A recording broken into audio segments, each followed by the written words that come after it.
You have stood up and fought and sacrificed for freedom, for the right to live free, for the right to determine your own future, for the right that is God-given. I thank you for being an example to the whole world, that those people who are willing to fight and sacrifice for freedom will achieve it. And you are an example to everyone in the world that's struggling for it. And she testified by a satellite for a long time and told us about the members of Congress. And this was a bipartisan request of members of Congress to have her testify by satellite. And she gave us a 10-point plan, which is very good, which is about as democratic as Jefferson would like it to be, talking about the basic human rights that the new plan, 10-point plan, would present. So she presented all that and made awareness to American people about what is taking place to a group of wonderful people across the land.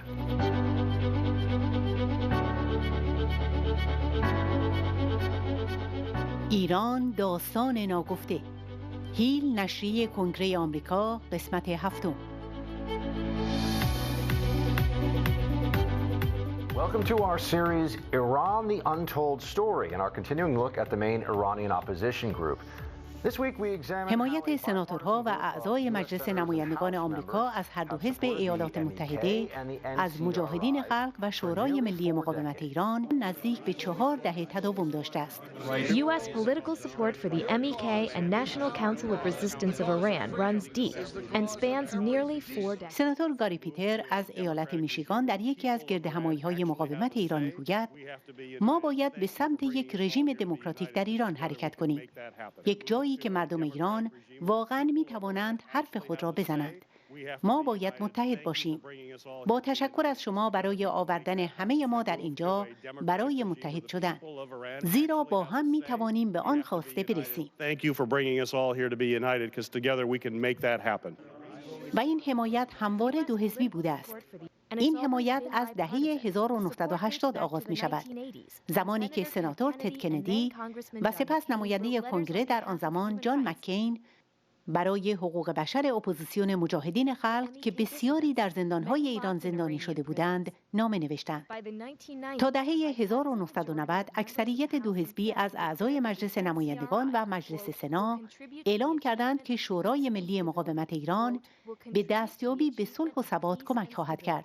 That continued support picked up steam in 2009 when hundreds of bipartisan co-sponsors demanded that the این حمایت مداوم در سال 2009 افزایش یافت، زمانی که صدها نفر از حامیان از دو حزب خواستار آن شدند که ایالات متحده از اعضای مجاهدین خلق در زیر حملات دائمی در کمپ اشرف در عراق حفاظت کند. protect MEK members living under near constant attacks at Camp Ashraf in Iraq.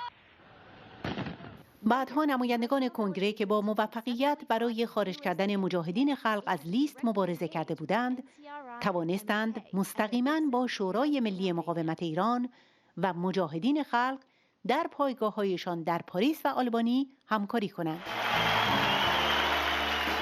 One of the strongest supporters was Senator John McCain, who visited Albania with the NCRI President-elect Maryam Rajavi in 2017. یکی از قوی‌ترین حامیان مجاهدین سناتور جان مکین بود که در سال 2017 1396 با مریم رجوی رئیس جمهور منتخب شورای ملی مقاومت ایران از آلبانی دیدار کرد. You have stood up and fought and sacrificed for freedom, for the right to live free, for the right to determine your own future, for the right that is God-given. I thank you for being an example to the whole world, that those people who are willing to fight and sacrifice for freedom will achieve it.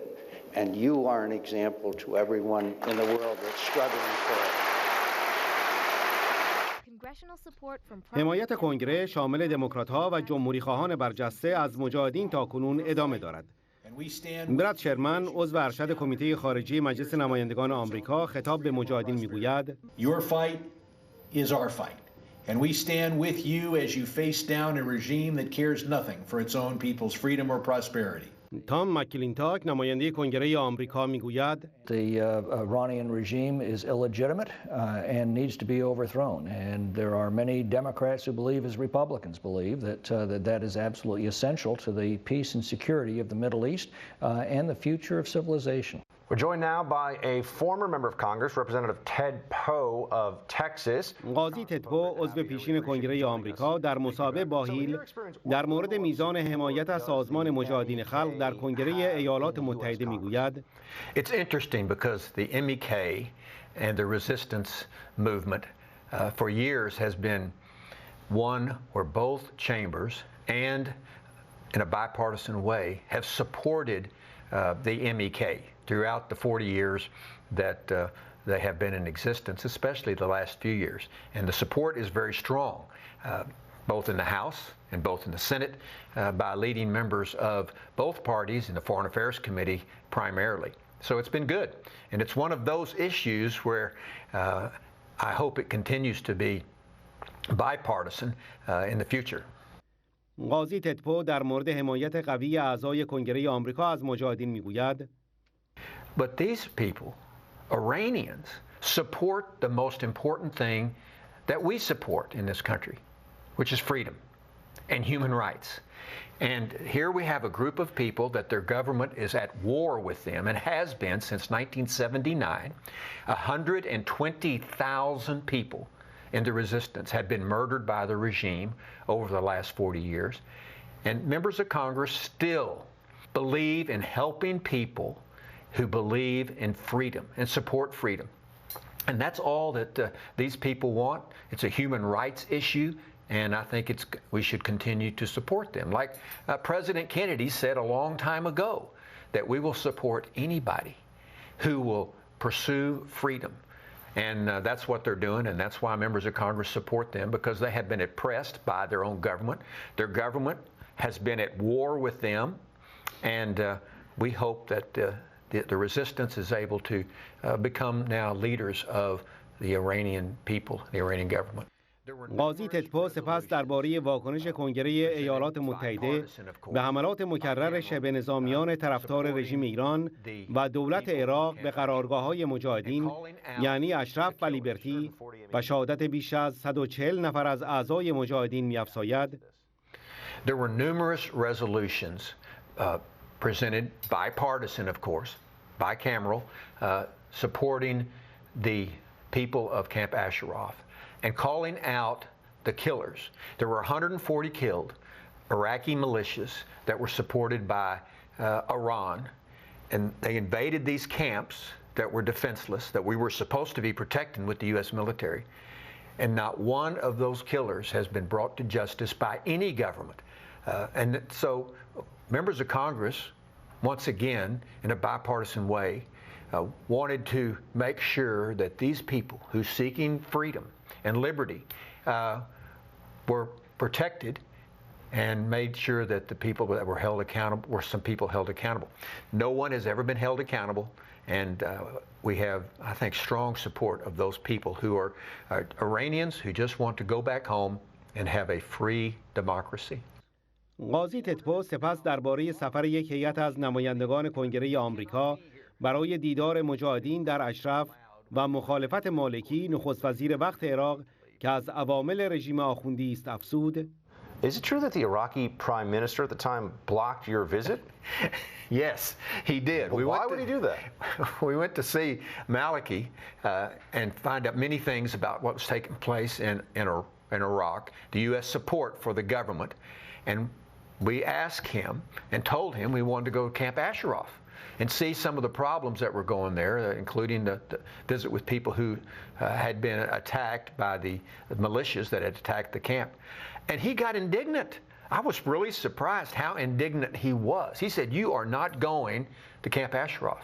Refused to allow us to go. And eventually, because we persisted on wanting to see the people in the camps, ordered us out of Iraq. Told us, "You have to leave my country. You cannot be here." very indignant, quite loud when he made that statement. Of course, we didn't leave until we were ready to leave, but the reason he did it was because he didn't want us to see the truth.